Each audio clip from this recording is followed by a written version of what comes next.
பேசும் கலை வளர்ப்போம். பேச்சுக்கலை 64 கலை 59. பேச்சின் ஆரம்பம்.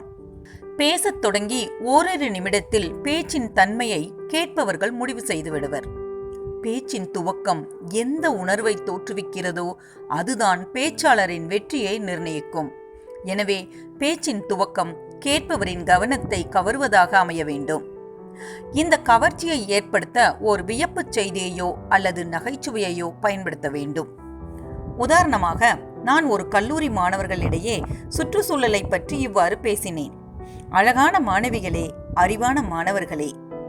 நான் அழகான மாணவிகளே என்றதும் அறிவான மாணவர்கள் கைதட்டி பாராட்டியிருக்கணும்.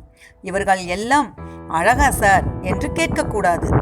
அறிவான மாணவர்களே என்றதும் அழகான மாணவிகள் கைதட்டியிருக்கணும்.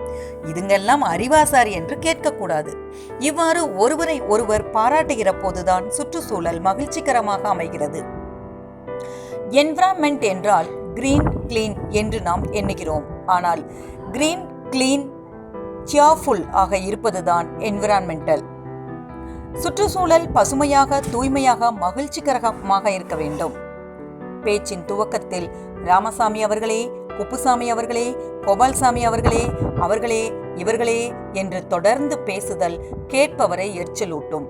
எனவே துவங்கும் போது அவையிலே அமர்ந்திருக்கின்ற ஆன்றோர்கள், சபையிலே அமர்ந்திருக்கின்ற சான்றோர்களே, உங்கள் அனைவரின் பெயரையும் அழைத்து வணக்கம் சொல்ல ஆசை.